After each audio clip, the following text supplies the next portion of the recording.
Hello and welcome to every single book that I want to read this fall. I love fall. I feel like a lot of book girlies do. I fall into that category as well, where I love to cozy up with a good book on a cold day, and I have created quite the extensive TBR. I'm gonna try to get to all of these books, but I think there's 30. I think I have 30 books that I want to read.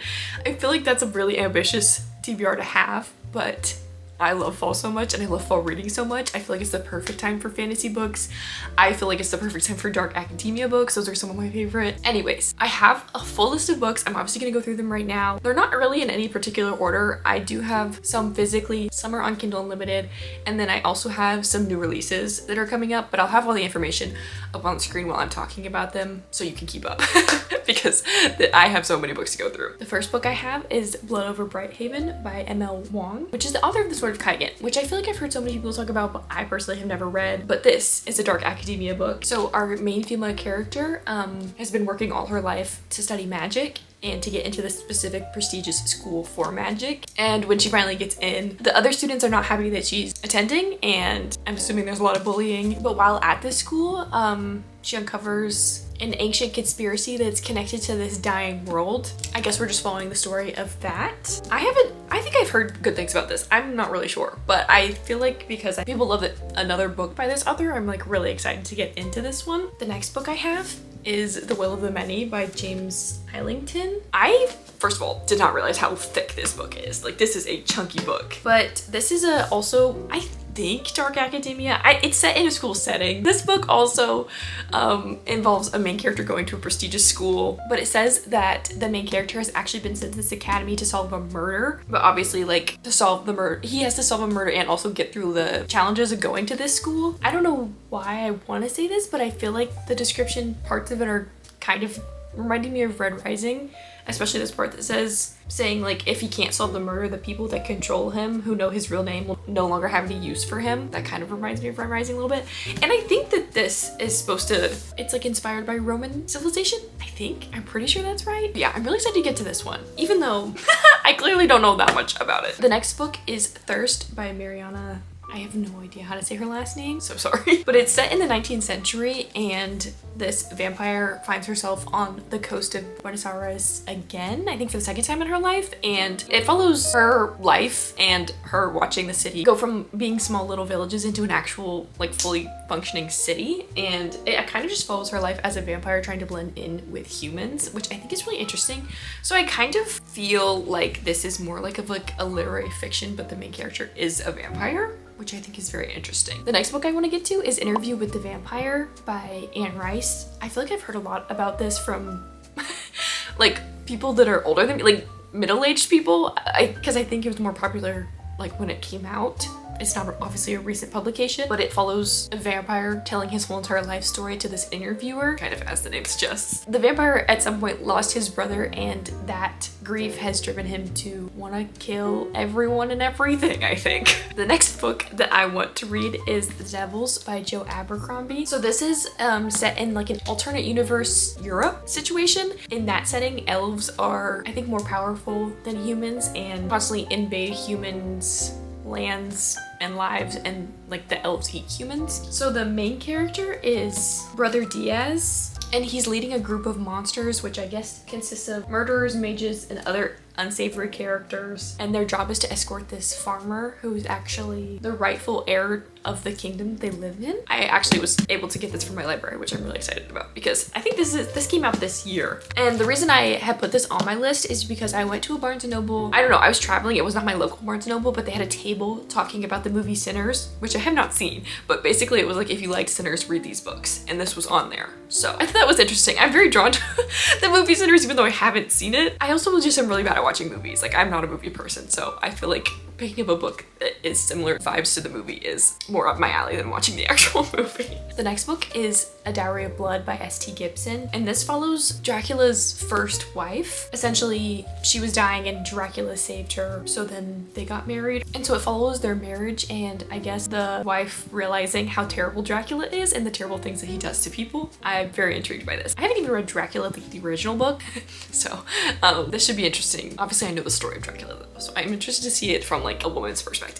The next one I have is A Theory of Dreaming by Ava Reed. I read A Study in Drowning earlier this year actually, so this is the sequel to A Study in Drowning, and I think it more actually focuses on Preston, who was the love interest from the first book, and I guess obviously is still the love interest in this one, but it more focuses on him because he's having these nightmares of this like underwater kingdom. It's like where he is the king of this underwater kingdom, and apparently the reason he's having these is because he has such a rage inside of him. I don't really entirely understand that, but I'm super curious about how the story's gonna go, and I wonder if like then I forget her name, the main female character is gonna be kind of more the side character, or not a side character, they're obviously still both like main male characters.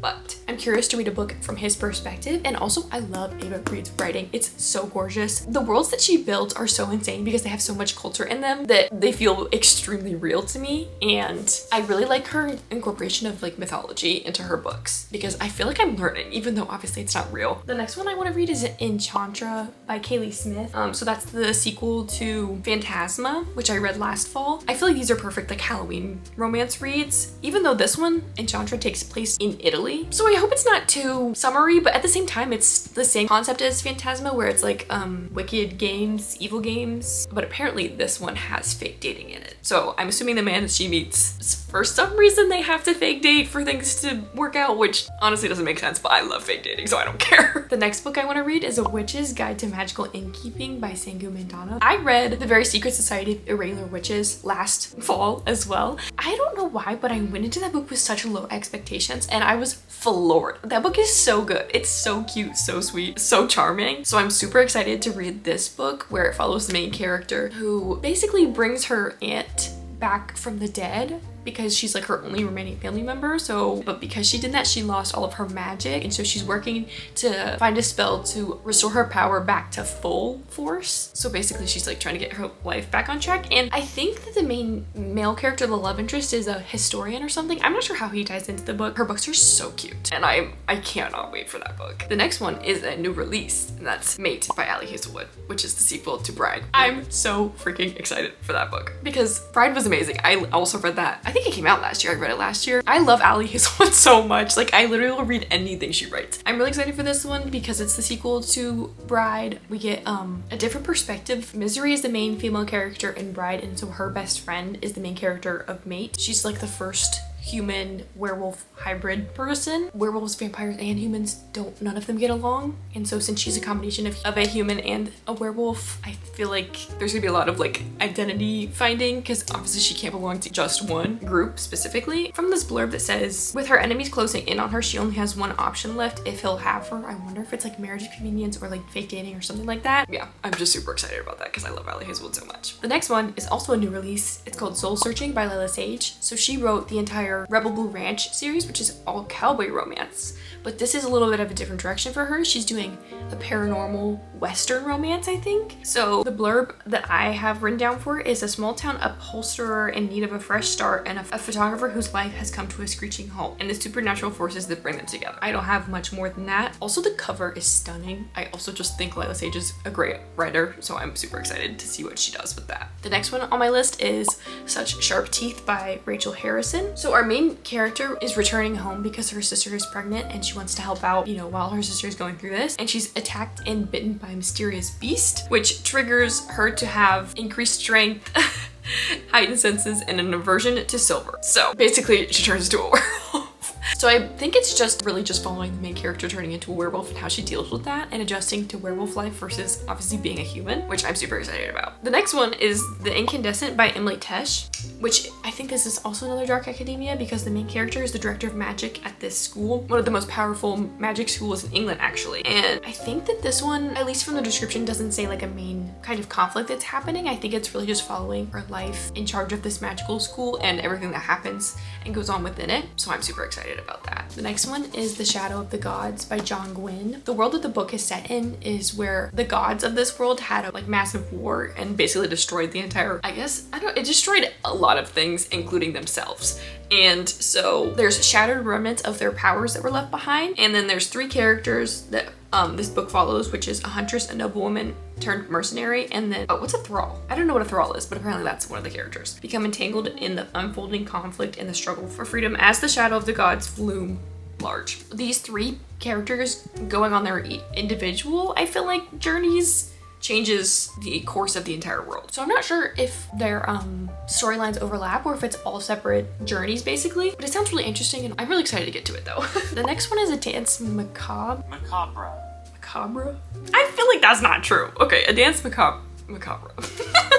Okay, so the two main characters, Mercy and Wolfgang, have always been enemies and they are fueled by centuries-old family quarrels. Just giving Romeo and Juliet, which I think is the point. Basically, they hate each other a lot. They've tried to kill each other before, but they, I think, both have a claim to the throne of whatever this world's like royalty system is, and to make sure that they both get to have a seat in whatever like ruling situation there is, they have to team up. So that should be interesting. That one's also on Kindle Unlimited, so that's just a little bit of about us. The next one is God Killer by Hannah Kaner. So basically, our main character is a god killer for hire. The main character runs into a noble who is bonded to a minor god and decides to, I guess, help the noble girl break her curse or whatever. Basically, they go on a journey to break her curse to this ruined city, and there they're seeking the help of the last wild god, and while they're on this journey they are being pursued by unknown assassins. And also, apparently this kingdom or coming from is also on the brink of a civil war. So there's a lot of political tensions, there's a little bit of an adventure, and I'm interested to see what the gods are like in this book, if there's a god killer, like if that's somebody's job that they can be. I think that sounds pretty interesting. The next one is Green Teeth by Molly O'Neill. I feel like this sounds a little bit more like a cozy fantasy. So Jenny Greenteeth is the main character, and she's never spoken to a human before, and then a witch is thrown into her lake and Jenny decides to save her. And it sounds like after she saves this witch that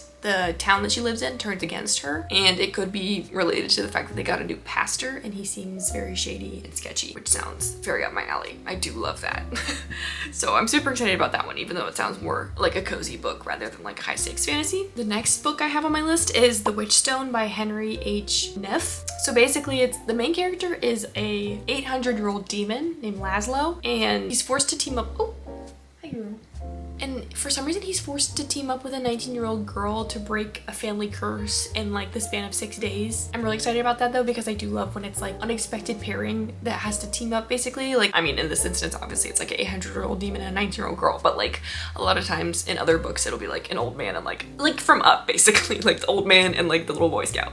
I think that's so fun. The next book on my list is North is the Night by Emily Rath. The book follows two best friends in Finland. One of them is kidnapped and taken to the underworld. So then the other girl sets out to find a shaman to rescue her friend from the underworld. And the girl who's taken to the underworld, she has to endure the suffering of the evil queen, I guess. And I think that she's not like the first girl to be taken to the underworld, so she tries to find a way to save herself and everyone else that has been taken to the underworld. The next one is called In the Veins of Drowning by Kaylee Cassidy. The main character is a siren, and she's hiding in her own kingdom because sirens are hunted. She's betrothed to the captain who is hunting her people, but then a neighboring king discovers her secret, and so then to save her from danger, they form a bond and escape to, I guess, across the ocean. I'm not really sure what the setting of this book is.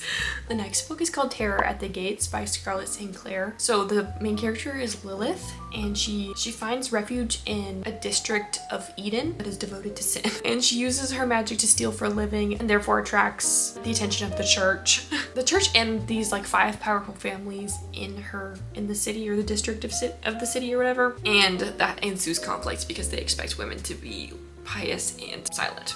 The next one is Catabasis by R.F. Kuang. I've read a couple of R.F. Kuang's books. I read Yellowface and Babel and the first Poppy War, and I think she's a really good author, but I'm really interested to see what she does with this book since it's following 2 students who have to go on a journey to hell to save a professor. One of my other favorite books ever is Ninth House, which follows also students traveling to hell. So I feel like I'm probably gonna like that book.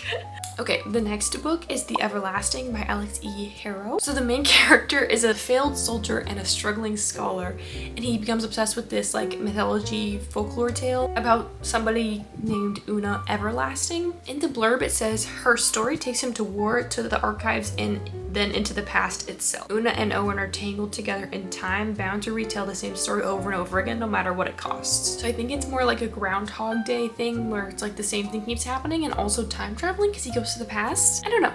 it sounds very intriguing. Okay, my next book on my list is The Maiden and Her Monster by Maddie Martinez. The main character is a healer's daughter. She makes a deal with the zealot to save her falsely accused mother. And I think to fulfill this deal, she has to capture a monstrous being from a cursed forest. And whenever she goes into the forest, instead she finds this golem, this exiled golem, who offers to implicate themselves. So basically the creature in the forest makes a deal with the main character that's like, if you help me, I'll help you kind of situation. This one is inspired by, I think, Jewish folklore or Jewish mythology or something like that. So maybe, I think sometimes with certain mythology retellings or folklore retellings, I need to like do a little bit of research about what the original one is, so then I understand what's happening in the retelling, which I feel like is reasonable.